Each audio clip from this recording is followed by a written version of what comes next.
Bueno, seguimos con nuestra clase, era de motivación. No sé si recuerdan, creo que habíamos pasado lo que era los tipos de motivación, no sé si se acuerdan. Por ahí me van refrescando también a mí, ¿verdad? Pasó más de una semana ya de que volvimos a tener clase.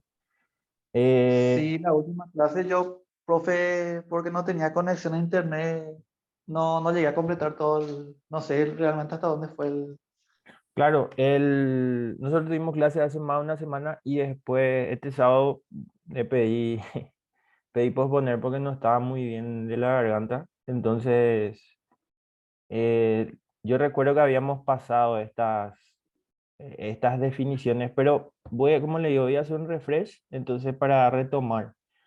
Voy a partir de lo que son los tipos de emociones perdón, la motivación deportiva era nuestro tema. De cómo hicieron unas clasificaciones de lo que es motivar. Y nosotros estamos hablando de un sentido. Hoy lo que vamos a concluir es el, el tema de ver la motivación cómo sería verlo como un verbo, ¿no? Entonces, a lo que voy es a lo siguiente. Los tipos que tenemos la más básica es la básica o cotidiana, que en caso del deporte teníamos que iba del compromiso de estar participando o dependiente también de resultados, etcétera. La básica, perdón, después la cotidiana era el interés por la actividad misma. Esto era lo que inicialmente dividía, ¿verdad? ¿Cómo eran los tipos de motivaciones en ese tiempo cuando se empezó a estudiar o mencionar el constructo de motivación, ¿verdad? Después de eso se fue también diversificando, desarrollando, empezaron a ver qué otras cosas había que incluir o no en el tema. Y ahí aparece lo que es la intrínseca, la extrínseca. Y es una diferencia yo le llamo de dónde se origina nada más, ¿verdad? Si, por ejemplo, era extrínseca, eran cuestiones externas, le decían. Por ejemplo, podría ser una medalla, un elogio, algo que viene de afuera, le dicen, pero que tiene que ver con una cuestión social, tal vez una aprobación social, tal vez un objeto, ¿verdad? Ganar una copa, qué sé yo. Y intrínseco era así como algo que se origina o que viene de una cuestión que tiene que ver con una forma de pensar. Y esa diferencia van a ir viendo ahora al final, de que en realidad es más eso. Es cuando viene de afuera en el sentido de que lo motivante está afuera de donde se origina, o lo otro ya es una idea que yo tengo, una normativa, una forma de pensar que es lo que me motiva, ¿verdad? Qué sé yo, ser el mejor o desarrollarme o alcanzar mi máximo potencial, mi mejor estado físico, mis mejores, o sea, una idea que hace que yo eh, me movilice, ¿verdad? Si se acuerdan, motivar venía de eso, de mover, de movilizar, etcétera. Entonces, después finalmente lo que había también y que se fue agregando es el tema de si lo que yo hacía estaba orientado a la tarea, ¿verdad? O al ego le dicen. Pero al ego en este sentido era a la competencia, pero hacia dónde apuntaba, ¿verdad? Si es una motivación de superarle a alguien famoso, por ejemplo, tenés un rival o un competidor con el que siempre te enfrentas y siempre cuesta ganarle o son, digamos, los favoritos, entonces como que se hace una cuestión más de superar a otro, ¿no? A eso se refería el ego. Y si ustedes van viendo, se parece, por ejemplo, lo intrínseco se va a parecer mucho con lo de la tarea. El ego se parece más a lo extrínseco, ¿verdad? Entonces, hay ciertos componentes que ayudan, ¿verdad? A darle más, digamos, forma a esto, al constructo, pero tiene casi una similitud en cuanto, por ejemplo, al origen, ¿verdad? Como les dije. Después tenemos lo que es la tarea, que es básicamente el que está orientado a una mejora personal, o sea, de desarrollarse él mismo un poco más, ¿verdad? tal cual pareciera ser la intrínseca, ¿verdad? Que son ideas o formas en las que mi motivación está dirigida a otro. Ahí es como que hay una similitud, pero tiene sus diferencias, ¿verdad? Uno se orienta mucho a los retos, a los resultados. Lo otro puede ser una forma de entrenar, una forma de competir, el placer que siento al hacer una actividad, etcétera. Y eso lo vamos a ir desglosando un poco más a medida que vamos. Bueno, acá estaba es como un bonus, le dije yo hace rato en la clase pasada, ¿verdad? La motivación intrínseca puede definirse por la orientación hacia este tipo de situaciones, ¿verdad? De conocimiento es cuando me genera satisfacción el aprender, el explorar.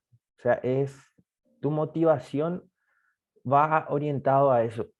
Y, a ver, nosotros podemos hablar de deportistas profesionales o de gente que hace actividad física nomás, ¿verdad? O que entrena o que quiere tener un hábito saludable. Entonces, a ver, ¿para qué nos puede servir tener toda esta teoría de la motivación y demás?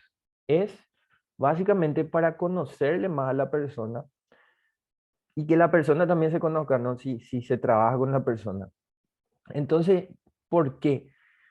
Porque sabiendo cómo o qué son las cuestiones que lo motivan, ¿verdad? Entonces se puede trabajar sobre eso.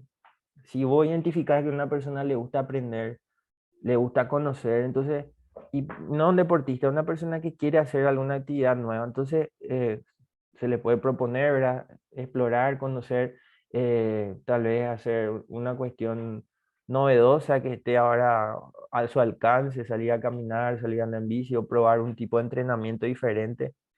Entonces que le genere la motivación, esa novedad, ¿no? A eso voy. Y eso se asocia con lo siguiente, ¿verdad? El desafío, algo nuevo, ¿verdad? Es como más cercano.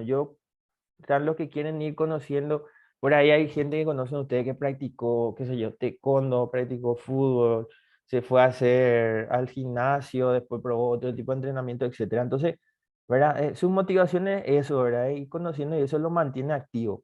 Hablamos de personas que buscan hábitos saludables o actividad física. Caso de un deportista es más complejo porque no va a ir cambiando de deporte, pero puede ocurrir, pero si se mantiene también en su deporte, el hecho o los momentos donde más se genera también esa decaída, etcétera, es en los entrenamientos. Entonces, ahí entra mucho la habilidad de los entrenadores, de los preparadores físicos, de armar, de hacer variado todo, ¿verdad? Que es algo ambiental, le decimos. O sea, es como se estructura el contexto y eso es motivante o a veces no. Entonces, por eso hablamos también del efecto de eh, hacer la cosa interior de la motivación en los demás. ¿Se acuerdan? Esa palabra se usa mucho, la cosa interior de que tener o no tener motivación, cuando en realidad modificando el ambiente, algunas cuestiones, algunas tareas, algunas interacciones, por ahí la forma de relacionar, vos hace que eso cambie, ¿verdad? Especialmente en lo que están empezando los chicos, las niñas que empiezan a hacer algún deporte, etcétera. Entonces, vos modificás un poco el ambiente y genera otro tipo de conducta y otro tipo de sensaciones también.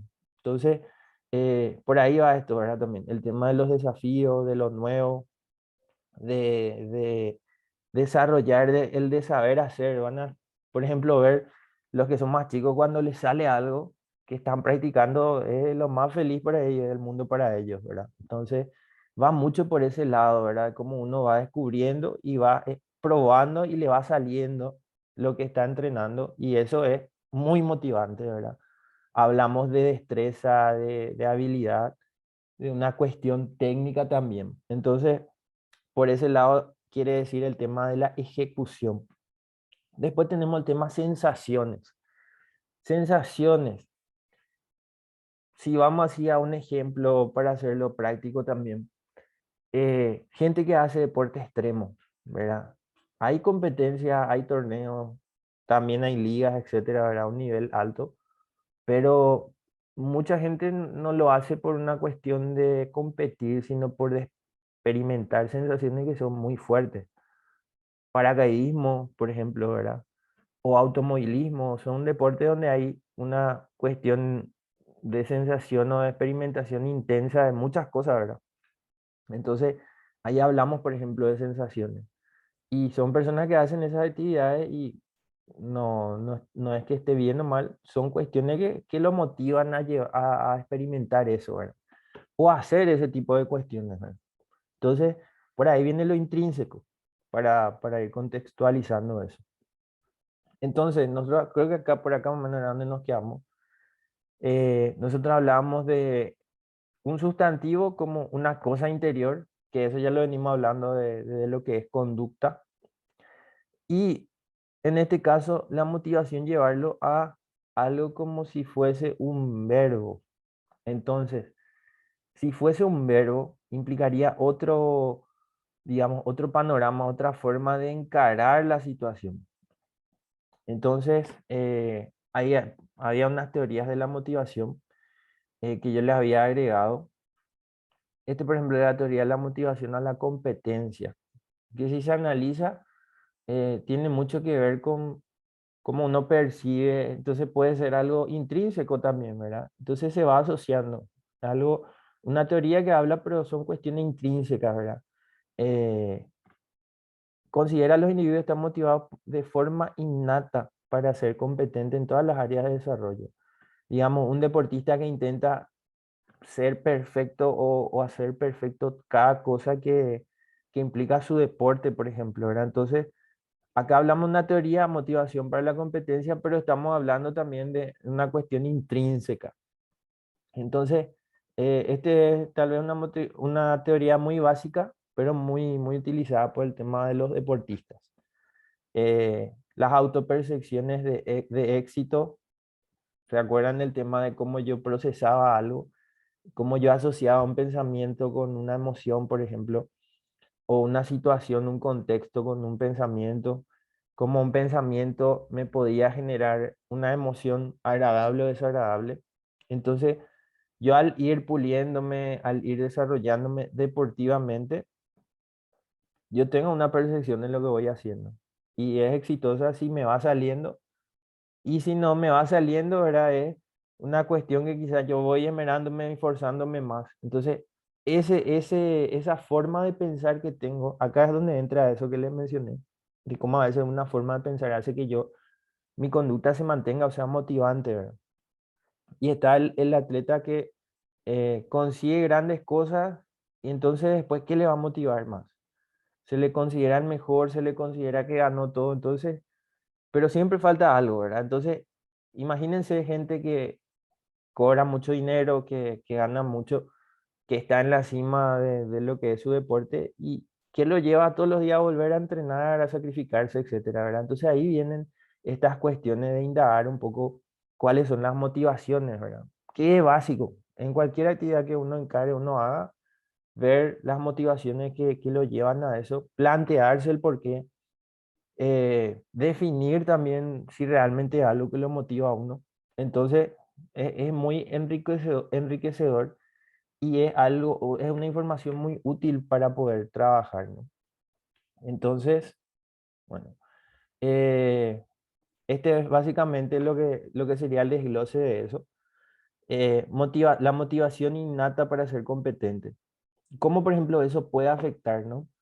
Los intentos de perfeccionamiento, la autopercepción de un desempeño exitoso o un desempeño que no es exitoso. ¿Cómo eso repercute, verdad? ¿Qué me genera? Cuando me sale, estoy ok, soy competente, esto es para mí, soy bueno para esto, mi capacidad me va a hacer competir otra vez así en el futuro. O sea, el desempeño exitoso automáticamente me genera una serie de sentimientos. Y el desempeño no exitoso, la antónimo, ¿no? Un estado de ánimo que baja y que repercute en lo que es mi ejecución o mi, vamos a decir, mis conductas motivadas que yo puedo identificar, ¿verdad? Puedo llevarme al abandono o menos intentos o simplemente ya una cuestión eh, de por ahí aminorar lo que es el esfuerzo, por ejemplo. Entonces, a eso se refiere a lo innato. Cuando me sale bien algo, automáticamente sube. cuando me sale mal algo, automáticamente baja, ¿no? Entonces, ¿cómo por ejemplo esto se puede ir viendo también? Si es una cuestión que tiene que ver mucho con lo que yo pienso, se trabaja mucho el tema de las ideas, se trabaja mucho el tema de las creencias que tiene el deportista, porque eso es lo que al final va a hacer que esa persona, que al final es primero persona, pues atleta, quiera seguir o no en lo que está haciendo, ¿verdad? Entonces, van a ver por qué es muy importante, porque lo que nosotros pensamos es un sistema de creencias. Podemos tener ideas que son racionales o ideas que son irracionales. Y eso cuando es disfuncional en lo que hacemos, cuando nos genera algún tipo de daño, dolor, sufrimiento, hablamos de que es irracional, ¿no? Porque genera eso. Entonces ahí es donde hay que trabajar. Y hay todo un proceso para definir eso, para entender cuáles son los tipos de creencias irracionales que uno tiene, que al final todos tenemos, ¿verdad? Si uno se pone a analizar y conoce un poco de la teoría, va a identificar que hay cosas que uno hace habitualmente y que son irracionales, ¿verdad? Entonces en el atleta, en el deportista, eso está más acentuado porque se maneja por una cuestión de resultado. Entonces, si el resultado no le acompaña, hay que mantener la motivación y hay que mantener ese sistema de creencia, hay que trabajarlo y hay que modificarlo, ¿no? Si no, cualquier atleta, cualquier niño deportista o niña que intenta hacer algo nuevo o no le está saliendo su deporte, va a dejarlo, ¿no? Entonces, por eso es importante entender el sistema, entender el mecanismo de las motivaciones de las personas. Por ahí va la mano con esto. Entonces, motivación como sustantivo. Y estos eran unos ejemplos que habíamos puesto.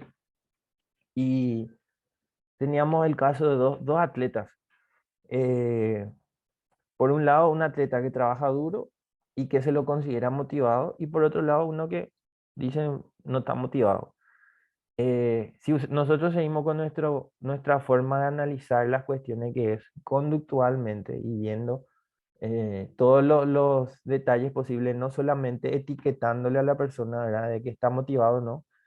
Entonces, la definición ahí está del atleta que está motivado, ¿verdad? ¿Por qué decimos que está motivado? Llega temprano, se esfuerza, hace toda la rutina, hace todo lo que le pedís, y le pedí algo más y te dice yo puedo más y le decís, hace más esto entonces, y hace. Entonces voy a decir que por eso está motivado, ¿verdad? Escucha con atención, practica los ejercicios por su cuenta, o sea, está motivado, ¿verdad? Trabaja duro por eso.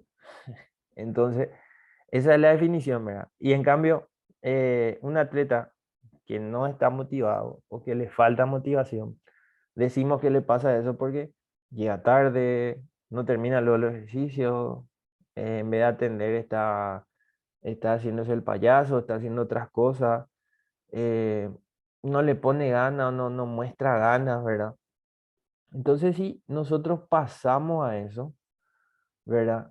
Eh, y lo analizamos como la cosa interior, que les vuelvo a repetir, pareciera ser que ya está resumido ahí, que ya está, quedó ahí. El que trabaja duro es porque está motivado, ¿verdad? Y está motivado porque trabaja duro, es como una referencia circular de no acabar, ¿verdad? Entonces, realmente no se explica ahí por qué está motivado o qué es lo que le motiva, que eso es lo que a nosotros nos interesa, ¿verdad? Vos decís, hace esto y por eso está motivado. No hace y no está motivado. Y es como, a eso va como lo circular. Al final no te explica nada. Es como que te queda ahí, ¿qué es lo que pasa, verdad? Y en cambio el otro también lo mismo.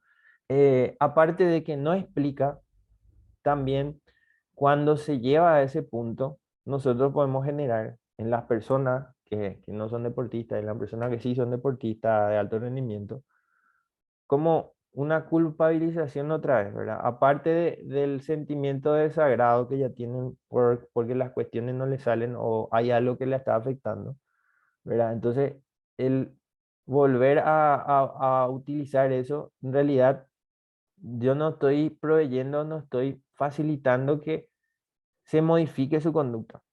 ¿A qué voy? Que este tipo de análisis, este tipo de etiquetas que al final termina siendo una etiqueta también, no genera el cambio que yo quiero. Porque, por ejemplo, si yo soy un entrenador, psicólogo o alguien en un equipo o con un atleta, y el atleta está desmotivado, yo voy a buscar que él esté motivado otra vez, pero para eso hay que modificar muchas cosas, que no son solamente, eh, o sea, no es solamente quedarse en la explicación, sino es modificar el ambiente, modificar pensamientos que tiene, modificar la forma de interpretar lo que le ocurre, que serían las consecuencias.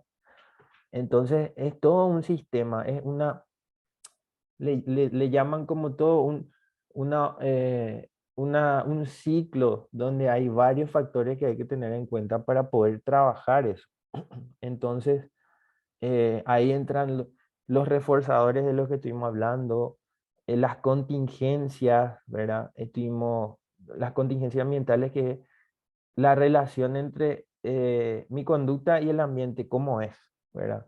No se queda solo en el atleta, las personas que intervienen con él, incluso familiares, incluso amigos, incluso las personas de su ambiente deportivo. Entonces, hay que hacer un análisis más global de la cuestión. Entonces, a eso nos referimos, ¿no? Y ahí es donde entra el tema de verlo como un verbo, ¿verdad? Estas son unas preguntas que yo les puse ahí. Y a ver un poco, si volvemos atrás, acá por ejemplo tenemos un deportista que sí entrena mucho y hay otro que no. Y yo les pregunto, entonces, ¿cómo va a ser que se motive? Son preguntas, a ver pues, si alguno se anima. ¿Cómo le motivas a alguien a practicar un ejercicio? Por ejemplo, le decís, 10 aciertos tenés que hacer seguido, 10 goles, 10 tiros de tal distancia, etcétera. O sea, 10 aciertos de algo que vos estás entrenando y sabes que es difícil lograrlo, ¿verdad? O le preguntas, eh, o sea, no le preguntas, le exigís, le decís el lunes, domingo, feriado, todos los días tienen que entrenar, son 2 horas, 3 horas, y ya es parte de una rutina que se conoce, ¿verdad? Hay atletas que prácticamente de lunes a lunes están. Entonces, ¿por qué hace eso? ¿Verdad? O sea, ¿por qué todos los días se va a entrenar a frío, calor?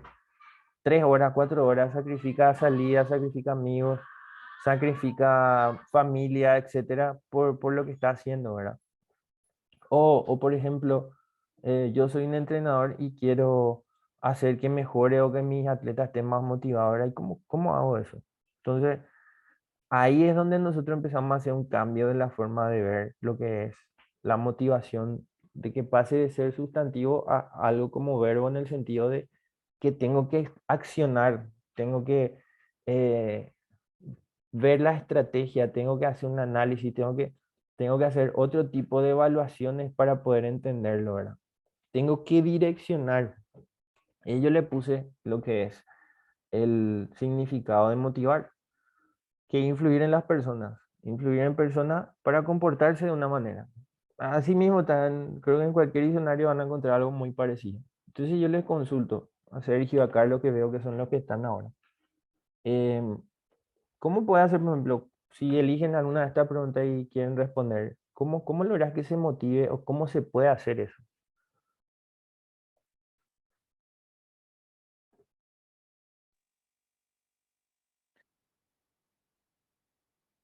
Y la verdad, profe, es como si actuando, o sea que mediante el verbo, porque uno actuando, modificando, por ejemplo, el ambiente, como había dicho, Ujú. de por ahí el método de trabajo que uno puede utilizar, capaz que de alguna u otra manera puede generar en ello otro tipo de comportamiento.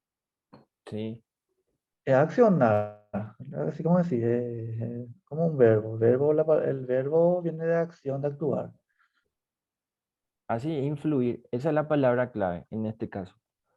Yo tengo que influir, o sea, yo tengo que, de alguna manera, lo que yo haga o deje de hacer puede influir, ¿verdad? Dependiendo de mí, Exactamente. ¿verdad? Es una interacción. Por ejemplo, yo interacciono con Sergio, yo quiero motivarle a que se quede conectado todas las horas. Entonces, probablemente yo pueda influir de alguna manera, ¿verdad? Usando que haciendo que participe en clase o haciendo que mi clase sea entretenida, que no sea aburrida o mostrando que es importante saber tal cosa o no, ¿verdad? O sea, varias cuestiones, pero todo eso tiene una estructura, que es donde nosotros, hacia donde nosotros estamos yéndonos ahora.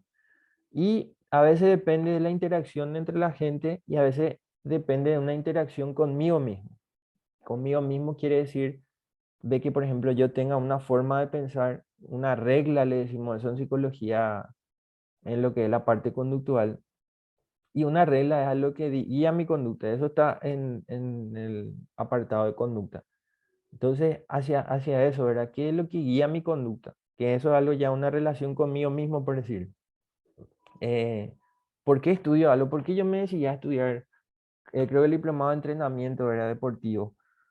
¿Por qué estudié? Entonces, algún compañero en algún momento dijo, a mí mi familia me dijo que no estudie eso y eso hizo que yo estudie, ¿verdad? Entonces, ¿cuáles son las motivaciones ahí? No, ¿sabes qué? Yo hago lo que a mí me gusta, ¿verdad? Porque a veces uno se puede guiar por lo que le dice también la familia, le dice, no, vos tenés que estudiar esto, ay, bueno, y estudia, ¿verdad? Entonces, cada uno tiene una motivación diferente, que no sea que esté bien o mal, pero esa motivación tiene un trasfondo que es una regla, una forma de pensar que guía mi conducta, ¿verdad? Y me dice, vas a lograr esto o aquello, ¿verdad? Entonces, por eso es individual, por eso es subjetivo y cada uno a veces tiene sus motivaciones. Todos tenemos así, ¿verdad? Entonces, alguno te puede sorprender, pero en realidad por algo será, ¿verdad? Entonces, una vez que vamos a esta motivación en forma verbal, eh, fíjense, tenemos en la esquina un apartado que es de antes, de las primeras clases ya, ¿verdad? Que era el tema de conducta. Y yo les puse como un esquema, le dije más adelante vamos a desarrollarlo. Entonces, tenía que ver con el ABC, ¿se acuerdan? Era un modelo que yo les dije. Para entender eso, yo también les mencioné hace rato contingencia. Vamos a hacer un paréntesis. Para poder entender esto, vamos a tener que entender antes otras cosas, ¿verdad? Entonces acá, por ejemplo, donde yo le hice el paréntesis, contingencia, básicamente es la relación que hay entre la conducta y el ambiente donde ocurre. Recuerden siempre el contexto, ¿verdad? En el caso de psicología deportiva era el contexto deportivo y todo lo que abarca ese contexto, ¿verdad? Toda la gente, todos los lugares, todos los ambientes. Y es eso, ¿verdad? Esa relación entre conducta y ambiente, lo que decimos contingencia. ¿Cómo se relaciona eso, ¿verdad? Mi conducta con el ambiente. ¿Cómo me comporto en un lugar, en otro? A eso hablamos de contingencia. Básicamente, para eso, nosotros tenemos que entender esto, que es básicamente esta parte que ven acá.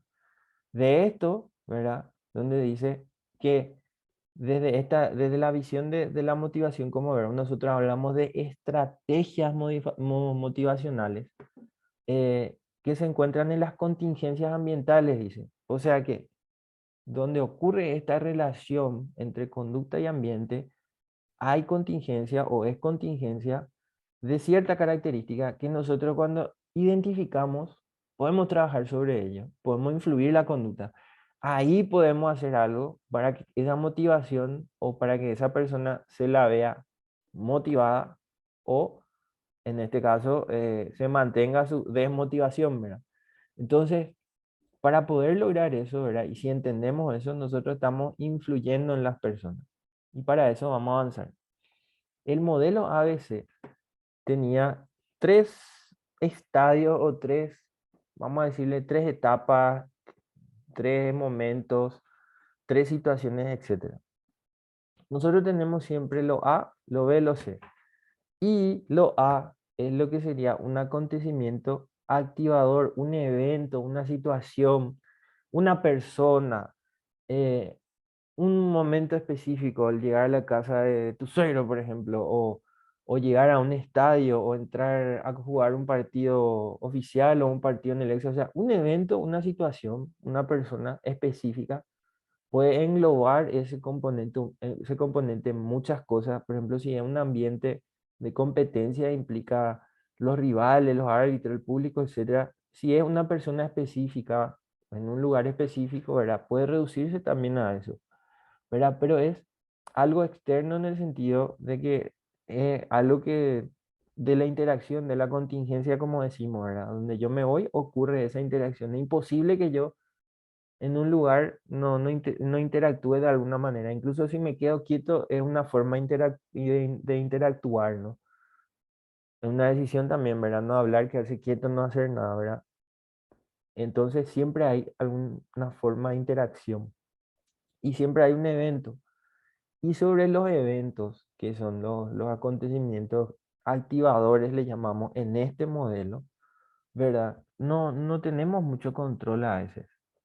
A ver, puede darse de una manera natural y no tenemos control, pero ahí cuando apuntamos a motivación como verbo, tratamos de ver qué se puede modificar y qué no, ¿verdad? Si hay forma de modificarlo o no. Vamos a llegar a ese punto. Entonces, si es una cuestión, incluso ahí también puede considerarse pensamientos o cuestiones que yo recuerdo, que son mías nomás, ¿verdad? Yo por ahí llego a un lugar y me recuerdo de eso, ¿verdad? No necesito interactuar con alguien, sino que estoy interactuando con mis propios recuerdos o mis propios pensamientos, ¿verdad? Que yo pasé en algún momento, tal una experiencia pasada, por decirlo, ¿verdad? Y ese es el acontecimiento activador. Entonces, estos antecedentes, ¿verdad? Hace que se pase a lo siguiente, que ahí es donde se activa lo que yo les dije, ese sistema de creencias que tenemos y que este señor que ven ahí, que tiene el apellido Ellis, fue el que trabajó sobre eso, ¿verdad? Y él hablaba de creencias racionales e irracionales.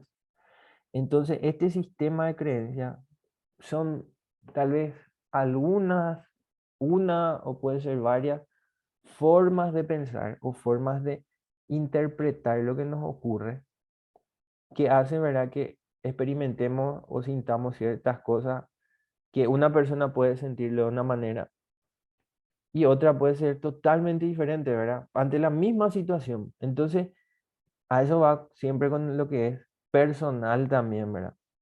Entonces, ¿a qué apunta acá? Que este sistema de creencias son formas, ahí les mencionaba, son pensamientos, supuestos, a veces son suposiciones que no se cumplen nunca, inferencias, son análisis que pueden ser correctos o superficiales, ¿verdad? O incompletos, pueden ser imágenes, el pensamiento opera a veces de una manera abstracta, simbólica, quiere decir que lo que yo pienso, si yo me imagino algo, yo estoy haciendo una forma de pensar abstractamente, ¿verdad? Eso no está, pero yo estoy visualizando tal vez, si yo les pido, cierren los ojos, piensen en una silla, ustedes están viéndolo como una imagen tal vez, o otro quizás no, lo ve con más sentidos, ¿verdad? Entonces, a veces algo visual, algo auditivo, la forma de pensar que tenemos, ¿verdad? Así como opera el pensamiento.